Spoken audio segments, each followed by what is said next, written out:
Hi there, I'm Fiona Robertson and I have decided today to do a little video on cravings and emotional eating and the things that I do to help you overcome those things so that they no longer bother you, so that you can stand in front of the whole buffet table and you don't feel the need to kind of overeat, binge eat and eat yourself sick. Now, a few people have asked me in the past, like, how do I get rid of this? I'm feeling really upset that I can't eat this anymore and I can't eat that anymore, particularly when we're on diets and things like that. So what I decided to do today was just to show you one very quick technique that I use. It really helps you to understand where that craving is coming from and how we can actually move on through it so that that craving doesn't bother you so much in the future. I have been known, and I openly profess, that I have craved huge big bags of crisps in the past, and when I did this technique, basically crisps just don't bother me anymore, to be perfectly honest.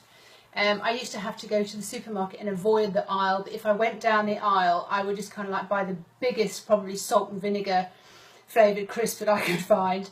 So and then I realised sometimes, maybe about a year later, and certainly with this move that I've just been doing, I've moved 3 times this year, moved out of my house into my new house, set my new house up for renting and then moved out of my boyfriend's flat so that we're all now together in the house. So a lot of cleaning, a lot of moving, a lot of shifting, a lot of clearing out, a lot of throwing away, a lot of making decisions what I'm keeping, what I'm throwing away.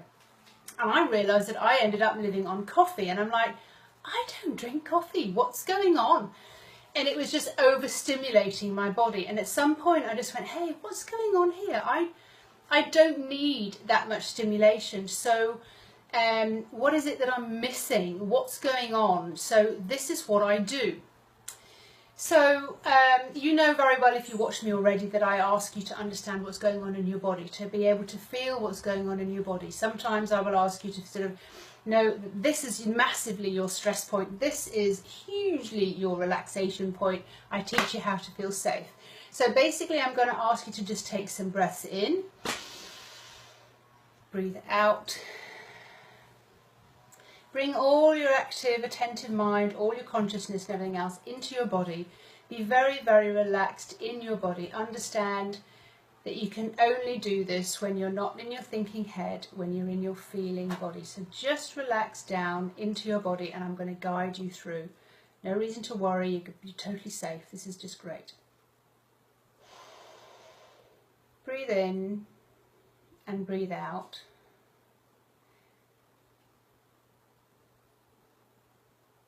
Feel yourself very relaxed as you can possibly be in this moment.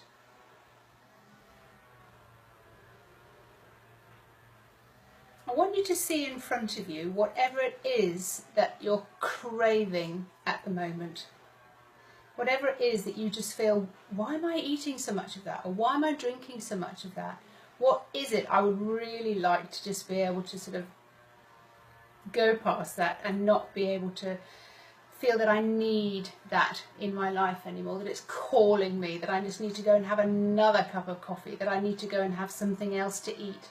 What is it that's going on? So let's just go there right now. So what is it that's in front of you?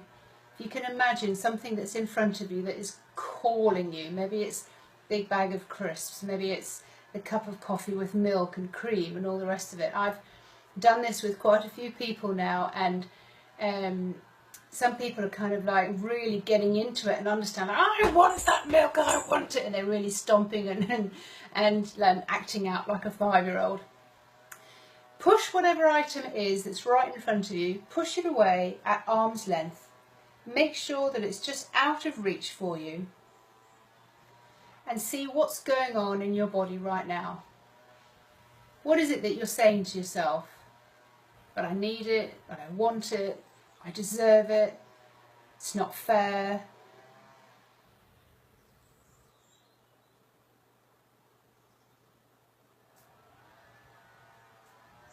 For me, with the coffee, I understood that I was about 12 years old, so understand how old you are. Ask yourself how old you are at this point when you're beginning to act out and things are going on inside you and you're like, I deserve it, I want it, I need it. There's an age. Ask yourself how old you were and what are the emotions that are coming up. For me, I was 12 years old. If I think about the coffee, I was in my kitchen at home and my mother was doing diets all the time, and she'd said, right, we don't do coffee, we don't do milk, we don't do sugar, we don't do tomato sauce, we don't do this, we don't do that, we don't do the other. I was like, oh wow, okay, I'll do what you're doing, okay. Get me, I was 12 years old, skin thin, skinny thin. What I wanted at that precise moment, I wanted something new. I wanted a connection with my mother. You see, it makes me emotional. I wanted a connection with my mother. I know now when I drink coffee, I want a connection sometimes with who I'm with.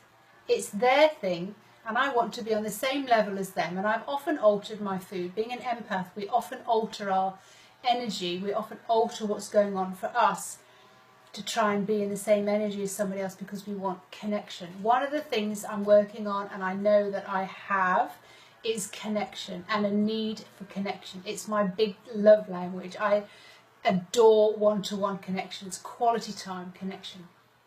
This is what I was looking for in this particular time. So this is the connection. So what is it that is for you? So say the words out loud. What's coming up for you? What is the first image? What's the first instance when I say, when you push that food or that drink or whatever it is away, what is it that's coming up for you? And talk out loud. Just keep talking out loud until you understand what's going on for you and how old you were and what you're saying. I'll give you a little bit of a minute. You can actually pause the video and you can find out, keep going and find out, go a little bit deeper, go a little bit deeper. This is what we need to do. Now I want you to see yourself as that, for me, a 12-year-old little girl, not being allowed to have coffee and all the rest of it anymore, just like zip, zap, all those things gone. For you, whatever it is, whatever is going, how old are you? And I want you to take your adult self and I want you to walk into the room and I want you to look at this little version of yourself and I want you to go along and just get down to her level and talk to her the way she wants to be talked to and ask her, what is it that she wants? What does she want more than anything else? Everything that's going on, just ask her what it is that she wants right now. And tell her, as your adult self, how things can get better. Everything's going to work out just fine. We're going to be fine. We're going to be safe. Just watch. Just come along and watch. Let me take care of you. If it's just too difficult to deal with right now, whatever it is that you're wanting, if it's the connection, if it's you deserve more, whatever it is, if there's arguments going on, understand, just take her and say, come along to my place. Let's go and do something fun. Stay over at my place. Take her away from that situation, but take care of your little self. Give her whatever she needs. Is it connection? Is it she thinks she deserves something better? What is it that she needs more than anything else? What does she need right now? And give it to her. Okay, let's breathe.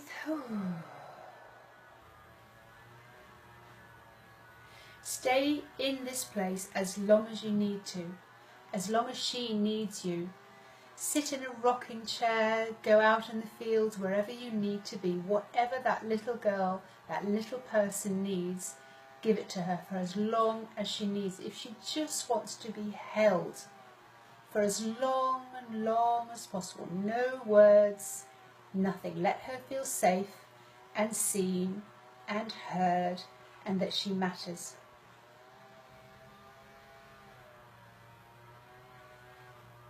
Let her feel really, really safe. The next part of this particular process is whoever you tend to like to work with. And I'm very open about this. So angels, guides, ancient relatives, past life, gurus, whatever it is, totem animals. Allow them to surround you. Allow them to be in on this picture too, because their energy is very, very important. I have a huge, great big black panther. I also have a dragon. So my latest one is like this huge, great big old dragon. This black panther. And as I sit with little Fiona, who really, really wants this connection with her mum as a 12-year-old, and I'm sitting with her on my lap, and she's just not saying a word. This black panther is walking around us, brushing up against us, rubbing her head into our bodies, really pushing us, making us feel really solid and physical, and keeps circling around and circling around and circling around, making us feel very safe and very protected. Whatever it is for you, if it's angels, if it's guides, what is it for you? Fairies, what is it? Totem animals work very, very well in this particular time. If you don't know what your totem animal is, ask me. I can help you find what your totem animal is as well. It's really, really useful for doing a lot of this stuff. This is washing away. Let this totem animal take away all the stuff that you've not had delivered to you so far. Wash all that away. Let's change all of that. Change everything that's not serving you and hasn't served you all the way along. Change that, wash that away. Make yourself feel very strong, very safe, and very protected. This emotional energy that hasn't been serving you, but is asking you to see it and asking you to put in this particular connection that you need. The connection I'm talking about is the connection with your soul. And that can be a connection with your guides and your angels and your totem animal, but it's a connection with you, coming home to you, finding out who you are. Watch this little girl now as she grows up, that she knows she has this connection. She's really strong and she's really on point, and she knows where her home is, and she feels safe and protected at every single minute of the day. She's not seeking things from the outside. She doesn't need the coffee. She doesn't need the crisps. She doesn't need whatever it is that you've been craving. The craving is just showing you what you most need and what you most lack. It's just a way of communicating. Tell a new story from this point on. Look back and just have a new story. Tell the world that you were protected, that you had the connection from a very, very early age. You've always had it. You've always used it. It's always been there. Always, always serving you. Imagine as this totem animal, all these guides are around you and hugging you really, really tight and making you feel really safe and really protected. There's also this kind of vacuum cleaner that's sucking all this negative energy, sucking everything away that hasn't served you, just sucking it all away. It doesn't exist. You never ever need to go back to that particular painful point in your life ever again. However old you are, that is now sorted out. You can tell a new story. You can deal with things in a different way. Every single cell is cleaned out. Is cleansed and cleaned and sparkling new. You're just as light as a feather. You really have no other needs other than to be with yourself, coming home to yourself. It is just the most fantastic, fantastic feeling being connected to you. Ask yourself at this point as well, for your inner self, you, please help me stay away and not need the crisps or the coffee or the milk or whatever it is, the sugar that you're craving. And help me choose something that's way more beneficial, that makes me feel alive, that makes me feel vibrant. Nothing that's going to hold me down or make me feel heavy. I just want vibrancy and the lightest choices that are just the most delicious choices. Next time you're faced with that decision, crisps or coffee or wine or sugar or cake or whatever it is, check in how far you've come, and can you just look at it and kind of go, it doesn't interest me anymore. That's what happened to me. I found I just wasn't interested in those crisps anymore. I'm like, oh my God, I've just got so much more going on. I don't need that anymore. I don't deserve that anymore. I deserve way better than that. The same with the coffee. Don't need that anymore. I don't need to find my connection externally using other people to connect via drinking coffee with them or something else. It's an old habit and it's came back when I moved and everything else. Don't need that anymore. It's a very, very simple technique. Hopefully I've explained it and this has been of help to you. I really hope that you benefit from this. If you've got any questions, please ask me. If you want me to help you, please ask me. I'm here to do just that. I'm Fiona Robertson. I am the Body Renewer, and I'm helping you understand what your body is asking you for, what she most needs, wants, and what she's lacking the most. Your cravings, in this little video is why I did it, your cravings are a signal to you. They are a symptom of something that you're lacking, that your soul, your spirit wants you to understand. So I hope this has been helpful, and when something else pops up, I'll do another video. Bye.